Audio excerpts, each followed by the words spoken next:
આણંદ જિલ્લામાં હાલમાં કરમસદ આણંદ મહાનગરપાલિકા, આણંદ જિલ્લા પંચાયત, તાલુકા પંચાયતો અને નગરપાલિકાઓ અને ખાસ કરીને ઉમરેઠ વિધાનસભાની જ્યારે ચૂંટણી યોજાવા જઈ રહી છે ત્યારે ગુજરાત પ્રદેશ ભારતીય જનતા પાર્ટીના અમારા યશસ્વી અધ્યક્ષ આદરણીય જગદીશભાઈ વિશ્વકર્મા સાહેબ આજે આણંદના પ્રવાસે હતા. તેઓ શ્રીએ ઉમરેઠ વિધાનસભામાં ઉડ મુકામે તેમણે જાહેર સભાને સંબોધન કરી અને ભારતીય જનતા પાર્ટીના ઉમેદવારોને વિજયી થવા માટે આહવાન કર્યું છે. સાથે સાથે કરમસદ આણંદ મહાનગરપાલિકામાં રહેતા પ્રબુદ્ધ નાગરિકોને મળવા માટેનો કાર્યક્રમ આજે અહીં આગળ કરવામાં આવ્યો છે. તેમણે પ્રબુદ્ધ નાગરિકો સાથે સંવાદ કર્યો.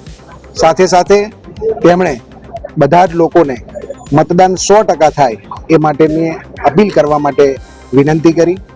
ખરેખર આણંદ કરમસદ મહાનગરપાલિકામાં જ્યારે 12 સીટો બિનહરીફ થઈ છે ત્યારે આગામી દિવસોમાં પણ ભારતીય જનતા પાર્ટીનું વધારેમાં વધારે સીટો સાથે શાસન આવે અને આ ગુજરાતની નવી બનેલી મહાનગરપાલિકાઓમાં કરમસદ આણંદ મહાનગરપાલિકા સર્વશ્રેષ્ઠ બને એ માટેનું એમણે આહવાન કર્યું છે.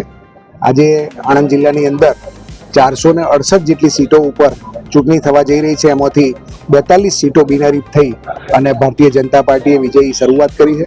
આગામી દિવસોની અંદર પણ લગભગ બધી જ નગરપાલિકાઓ, તાલુકા પંચાયત, જિલ્લા પંચાયત અને મહાનગરપાલિકામાં ભાજપનું શાસન આવશે એવો વિશ્વાસ વ્યક્ત કર્યો છે અને કોંગ્રેસ કે બાકીના પક્ષો ક્યાંય ચિત્રમાં નથી એ પ્રકારનું વાતાવરણ જ્યારે નિર્માણ થયું છે ત્યારે હું મારા સંગઠનના સૌ પદાધિકારીઓ, ચૂંટાયેલા સૌ જનપ્રતિનિધિઓ અને આણંદ જિલ્લાના સૌ લોકોનો હું હૃદયપૂર્વક આભાર માનું છું.